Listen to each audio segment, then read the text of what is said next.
En este ejercicio vamos a calcular la siguiente integral por el método de fracciones parciales. Se trata de la fracción siguiente, es una fracción de polinomios en la que en primer lugar debemos fijarnos que el grado del denominador sea mayor que el grado del numerador, y es el caso porque en el denominador tenemos grado 3 y en el numerador grado 2. Caso contrario tendríamos que dividir. Luego vamos a factorizar el denominador. Aquí ya lo tenemos factorizado. Tenemos un factor lineal y acá un factor cuadrático. Para ver que ya no se puede factorizar más, el factor cuadrático debe ser irreducible, es decir, sus raíces imaginarias, o lo que es lo mismo, que el discriminante de esta fórmula de segundo grado sea negativo. Y eso se puede verificar. El discriminante b cuadrado menos 4ac es negativo. Ahora, al factor lineal le corresponde la fracción parcial, una constante, digamos a, sobre el factor lineal 2x más 1. Al factor cuadrático irreducible le corresponde la fracción parcial bx más c con b y c constantes sobre el factor cuadrático irreducible. Para determinar las constantes ABC, efectuamos la suma de las fracciones parciales, obtenemos este resultado. Y ahora, como los denominadores de la fracción inicial y de la suma de fracciones parciales son iguales, entonces igualamos los numeradores. Igualando los numeradores tenemos esta expresión que es una identidad en x, es decir, es válida para todo x número real. Y para que esto sea posible, entonces los coeficientes de las potencias de x deben ser iguales. Hay que igualar las potencias, los coeficientes de las potencias de los términos en x. En x cuadrado tenemos estos dos términos. Sus coeficientes son 9a, 2b. La suma de esos dos coeficientes de x cuadrado del segundo miembro debe ser igual al coeficiente de x cuadrado del primer miembro, es decir, menos 26. Entonces igualo 9a más 2b igual a menos 26 y obtengo esta primera ecuación. De la misma manera, la suma de los coeficientes de los términos en x, aquí tenemos menos 6a, 2c y b, debe ser igual al coeficiente del término en x del miembro de la izquierda, 21, y eso me da esta segunda ecuación. Y finalmente, la suma de los términos independientes del segundo miembro debe ser igual al término independiente del primer miembro, menos 108, y obtengo esta tercera ecuación. Resolvemos este sistema lineal en la calculadora, por ejemplo, y obtenemos como soluciones a-4, b5 y c-4. Eso lo reemplazamos acá en las fracciones parciales y ahora, en lugar de integrar esta fracción, tenemos que integrar estas fracciones parciales. Hay que calcular entonces esta integral y esta otra integral. Le llamaremos I1 a la primera integral y 2 a la segunda integral. La primera integral I1 se puede resolver directamente utilizando esta fórmula, integral de 1 sobre ax más b de x con un cambio de variable, con u igual a ax más b, es 1 sobre a logaritmo natural de valor absoluto de ax más b.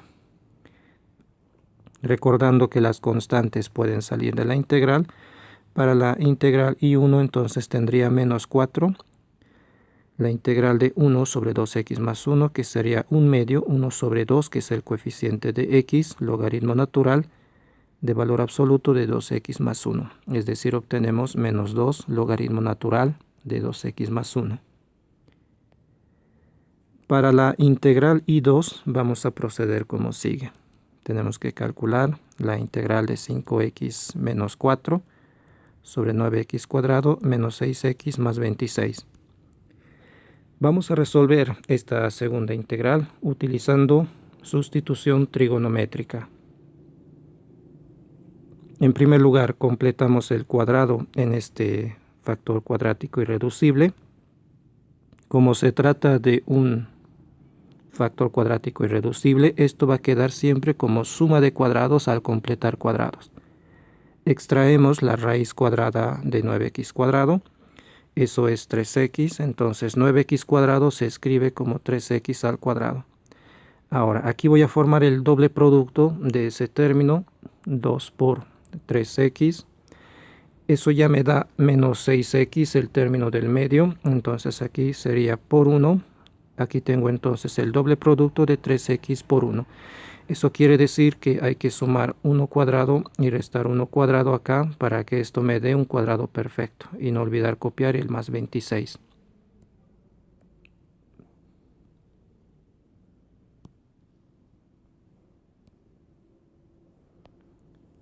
Bueno, sumamos y restamos 1 cuadrado. Y vamos a tener acá, estos tres primeros términos forman el cuadrado completado, que sería 3x menos 1 elevado al cuadrado. La suma de menos 1 más 26 me da más 25, que lo puedo escribir como 5 al cuadrado.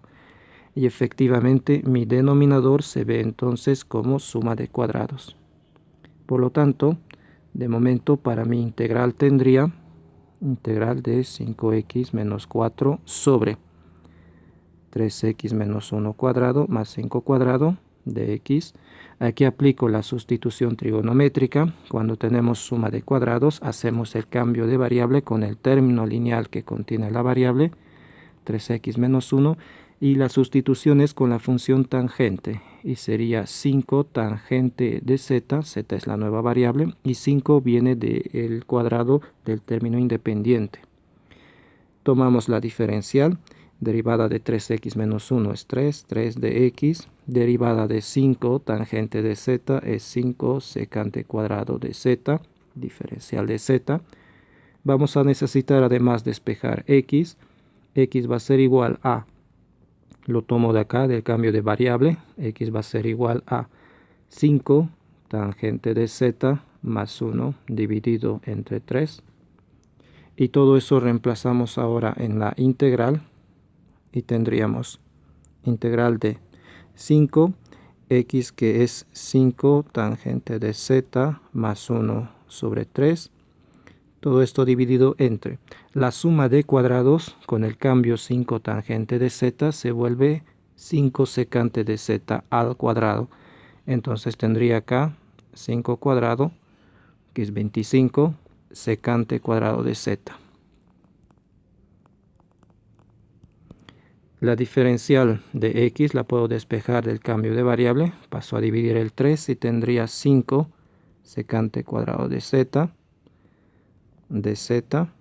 todo esto sobre 3. Vemos que se pueden hacer algunas cancelaciones. Se va un 5 con un 5 acá. Acá también puedo cancelar este 5 con el 5 que resta. Puedo sacar la constante 3 de la integral como un tercio. Y bueno, tendríamos acá ahora un tercio integral de. En esta operación me queda 5 tercios tangente de z más un tercio.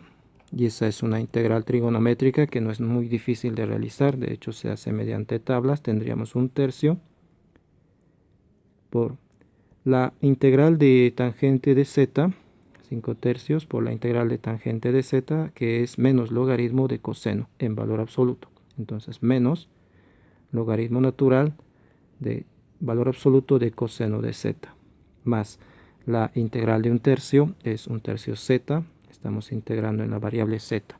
Y así queda mi integral en términos de z.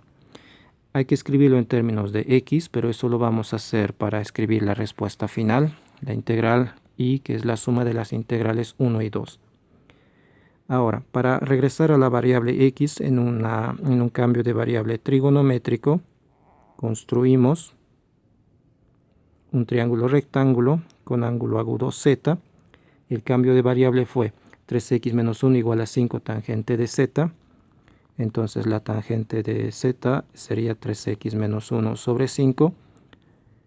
Identificando 3x menos 1 y 5 con el cateto opuesto y el cateto adyacente del ángulo z, tendríamos que este cateto es 3x menos 1, este otro es 5.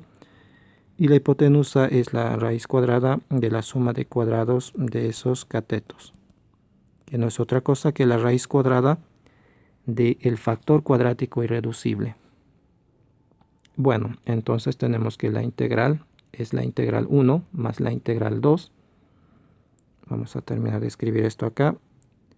La integral 1 es, ya está calculada acá, menos 2 logaritmo natural, menos 2 logaritmo natural de valor absoluto de 2x más 1, más la integral 2, esta integral 2 acá todavía en la variable z es 1/3 multiplicado por menos 5/3 logaritmo natural de valor absoluto coseno de z. El coseno de z acá lo leo en mi triángulo rectángulo. Coseno de z sería adyacente 5 sobre la hipotenusa. Pues aquí tengo logaritmo natural de valor absoluto de 5 sobre la raíz cuadrada de 3x más 1 cuadrado más 5 cuadrado más 1/3 z, pero para despejar z uso función inversa. Si la tangente de z es 3x menos 1 sobre 5, z va a ser la arcotangente de 3x menos 1 sobre 5. Y bueno, esto sería el resultado. Se puede trabajar un poco más la expresión en el logaritmo natural, pero igual es respuesta correcta. Colocamos el más c y ya tenemos resuelta esta integral.